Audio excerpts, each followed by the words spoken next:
Petite rubrique en vrac, mais néanmoins fabuleuse et bien panachée. Troisième rubrique. Ce qui est la troisième variation de la chronique numéro 1. Conspiration des imbéciles.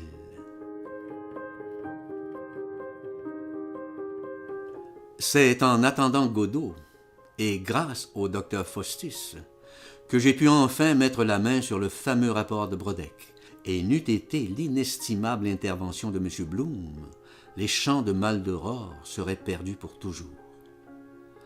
Par ailleurs, on ne saura jamais à quel point les versets sataniques furent à l'origine de l'angoisse du roi Salomon. Et pourtant, les entretiens de Confucius nous enseignent clairement que les mangeurs d'étoiles spéculent toujours abusivement sur les champs de lotus bleus et que les clochards célestes qui se tiennent à l'ombre du vent s'abreuvent à même l'écume des jours. C'est alors que le maître des illusions, acoquiné avec les voyageurs du temps, s'empara sans vergogne de l'île mystérieuse, où, selon la légende des siècles, repose l'inestimable trésor de Rackham le Rouge.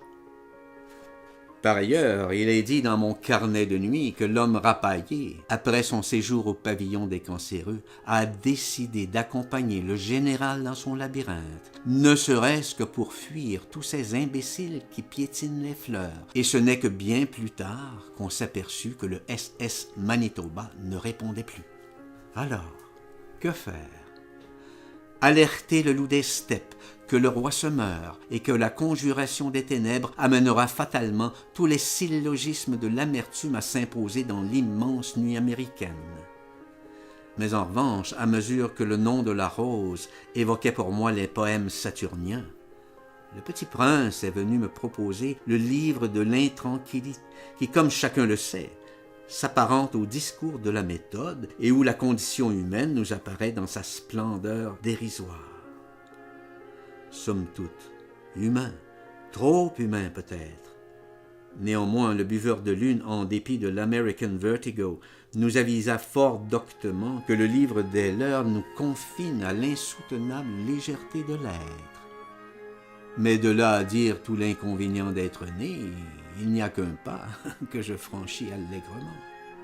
Ainsi, tout en consultant mon facteur émotif, je me mis à méditer sur cette terre des hommes, où guerre et paix se succèdent inlassablement depuis la nuit des temps, où le bruit et la fureur ne cessent de croître, où chacun vit sa vie comme une mort à crédit.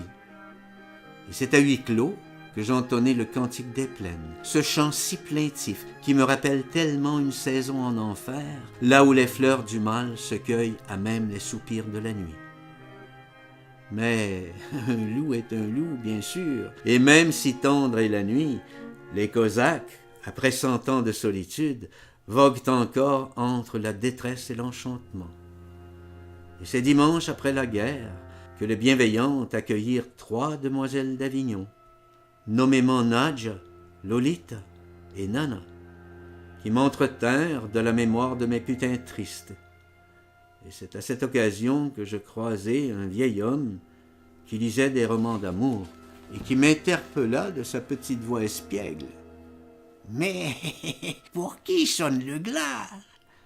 Seulement voilà, le quatuor d'Alexandrie s'apprêtait à nous interpréter l'incomparable symphonie pastorale, véritable hymne à la joie. Et c'est à cet instant précis qu'Alice, celle du pays des merveilles, vint me chuchoter à l'oreille que la conspiration des imbéciles s'est mise en marche, annonçant dès lors l'inévitable crépuscule des dieux et la chute de tous nos dialogues en ruine. Or, moi, tel un diable au paradis, tout en me rappelant mes fables de La Fontaine, me vint envie d'aller du côté de chez Swann, voir un peu si je pourrais trouver quelque repos à l'ombre des jeunes filles en fleurs. Peut-être font-elles encore la fête à Venise, qui sait? Mais malheureusement, la cantatrice chauve, m'empoignant par le bras, m'entraîna bien malgré moi au Berlin Café et m'offrit tout de go un des fameux cigares du pharaon, ce qui, bien malgré moi aussi, me fit dériver vers une légère nausée qui alluma en moi un vif sentiment en faveur de l'éloge de la fuite. Prends garde à la douceur des choses, me dis-je pensivement, car le bruit de la neige, avec ses milliards de petites étoiles hexagonales toutes dissemblables, même s'il évoque quelque chose comme la montagne magique, ou à la rigueur le matin des magiciens, il n'en recèle pas moins toutes les prémices de la tempête. Puis, un jour dans la vie d'Ivan Denisovitch devint le jour le plus long, mettant ainsi en péril tout le mystère des ombres nocturnes. C'était un temps de malédiction, où démons et merveilles, alanguis sous de tristes tropiques et fuyant l'ennui comme la peste, attendaient fébrilement le choc du futur. D'aucuns voulaient faire appel à Don Quichotte, d'autres à Macbeth. Mais tous s'entendaient pour dire qu'en attendant les barbares, vaudrait mieux s'organiser une gigantesque fête de l'insignifiance.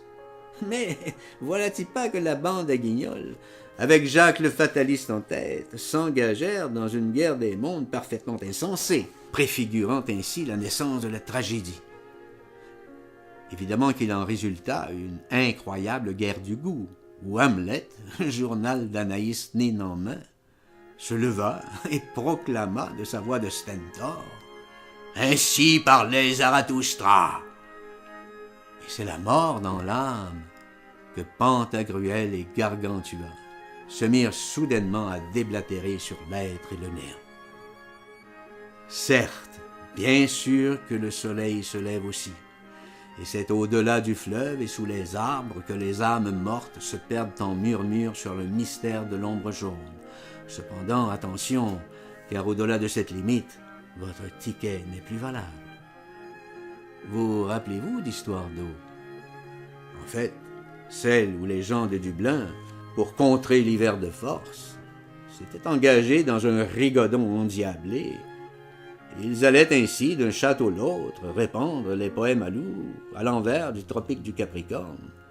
Et c'est ce qui fut à l'origine de la Société du spectacle, bien après que je me fusse coulé des jours si tranquilles à Clichy.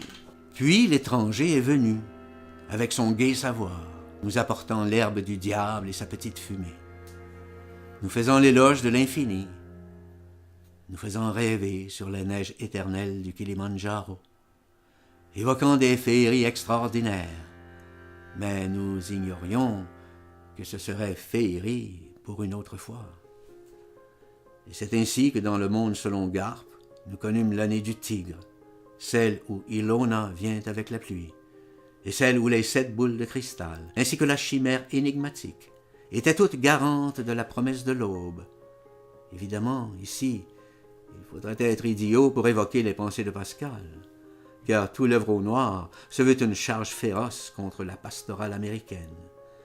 Mais qu'importe, puisque dans le monde de Sophie, le premier cercle de la connaissance nous ramène fatalement aux racines du ciel, où les vertes collines d'Afrique, en charmante chronique matinale, nous offrent les plus belles roses d'Atacama. Seulement voilà, dans l'abîme du temps, le zoo humain, tel une divine comédie, nous rappelle l'extraordinaire Odyssée d'Ulysse, et seul le testament français peut témoigner de tous ces crimes et châtiments qui entachent l'histoire de l'humanité. Et c'est de retour à Ixtlan que je rencontrai de Kooning, qui me parla avec grande nostalgie de cette lointaine époque au temps du fleuve Amour, où les îles de la nuit voguaient doucement sur la mer de la tranquillité. Et c'est là que le vieil homme et la mère ont appris, à travers les soupirs de la mort, comment la route de la vie n'est finalement qu'un long et sinueux voyage au bout de la nuit.